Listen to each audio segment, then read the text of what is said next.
Let's go to Eric, who's on the line in Pittsburgh, Pennsylvania. Eric, you're on the Ken Coleman Show. Hey, Ken, how are you today? I'm living the dream, sir. How are you? I'm doing good, hoping to get your advice on a situation I'm going through currently. Okay. All right, so I'm a healthcare executive. In general, I truly love, what I do on the basis of being in healthcare and leading people. For the last 2 years, I was in a role that I took for, title advancement, pay advancement, and I didn't see the excitement, the challenge, and I think part of it was it was in a part of the industry I was unfamiliar with. So I was a little unsatisfied and started to look for some other options. And most recently, I took a position in the last 3 weeks in another position, and I'm already getting the bad vibes. So I took a pay cut and even added a longer commute because I thought it would be more fulfilling. And I'm already feeling that might be a mistake. So I guess I'm looking to you for some guidance on this decision and what's next. Okay, so what's causing it? Is there a pattern? Let's start with we got three roles we're talking about. There was the role you were in, and then you made the move for better title, better money, and that didn't work out. Now you've made this latest move. So I'm curious with moves 2 and 3, 3 being the one that you're in right now for 3 weeks. Is there a pattern? Is there a theme in the discontent? I think for me, I think part of it is knowing that I took a pay cut and a longer commute, and I was hoping for more excitement or challenging work that I had in years prior, and it's just not there. I think there was a level of flexibility in my schedule and some other things that were told to me about the job that when I come here, I've come to find out are not necessarily the case. So, maybe I'm just making it too quick of a judgment, but already feeling like maybe this wasn't the right way to go. Right. Now, is this a move into a different company? All 3 of these roles, different companies? Yes. All right. So what you're dealing with, let's just be real on this current role, is you were promised some things and they aren't there. And that is, there's nothing more disheartening than that. So you have to acknowledge that. That's real.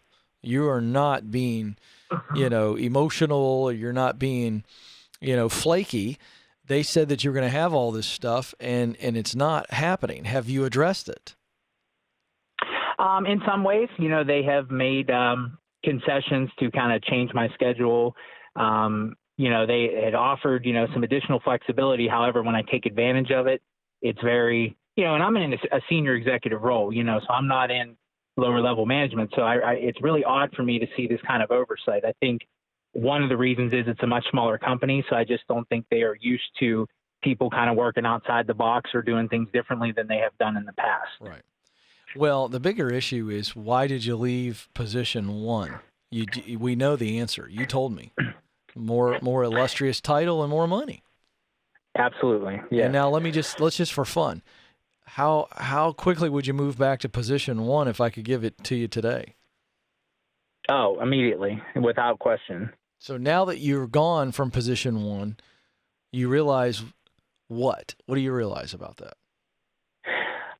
It had exciting work, so it was very challenging. I was involved in a lot of great projects. The pay was solid. It certainly was enough to maintain a good quality life. It was very flexible. It was close to home. It had great team members that I worked with. So all of those things together, it was hard to beat. And I can kick myself for looking at money and title more at that stage when I left. Yeah, but the only reason I'm asking you to share that is so that you get it in your head what it is that you really miss the most. And there's no question it was the work, and it was the people, and it was the flexibility. And I think you can find that again. And that's why I asked you to say it to yourself. You know what you're looking for. So I think you start looking. I think you start looking right now. Why in the world would you feel like you need to give a year to this current company if the work itself is not exciting, which I think I heard that, correct? You don't feel challenged. Correct. You don't feel challenged, and then they broke some promises, but they're trying to make that up to you. But my position is you're not doing that company any favors as an executive if your heart's not in it. And I can tell you right now, your heart's not in it.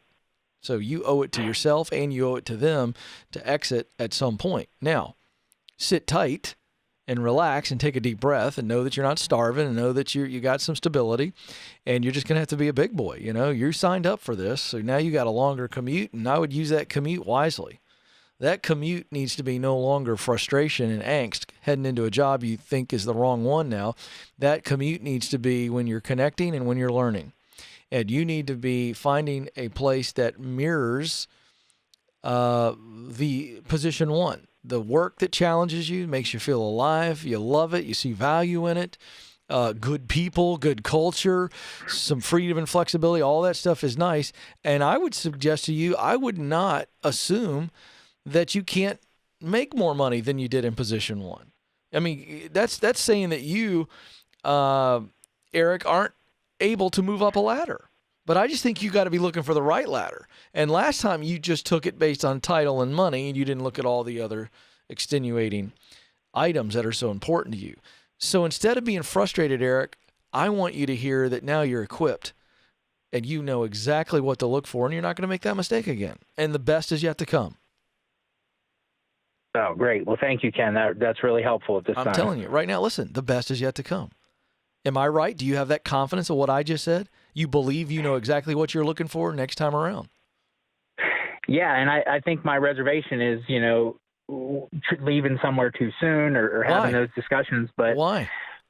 I can just look at the hiring manager's perspective and say, well, geez, you made a mistake. You're saying your last position maybe wasn't the right fit. Why aren't you as decisive? But maybe it's all in how you spin it. And then let me tell you exactly what it is. You got a great opportunity for a different role, a little bit higher title and higher pay. And you did it and you were faithful, but you realized it was not the work that you absolutely love. And so then you pursued something that was more in your wheelhouse, which is exactly like position one, except that they didn't deliver on what they promised you. That's not your fault. You're not throwing anybody under the bus, but you're just telling the truth. This is the work. This is the work that's very, very similar to what I did in position one, and that's the narrative. But here's the deal. You're not just sending cold resumes. You're using your extensive connections and relationships to get you into the right company. So again, folks, I hear this from folks all the time. Eric is not the outlier. He thinks that now he's got to stay there for a year or two so that his resume doesn't look bad. Since when does honesty become a liability? Hey, I got the opportunity. I'm an in-demand executive. I got no problem. Everybody wants me. I said yes to two things I should have said yes to. But I know. Now I know. I don't think it's spin. I think it's just perspective. It's not spinning the truth. It's just, this is the truth.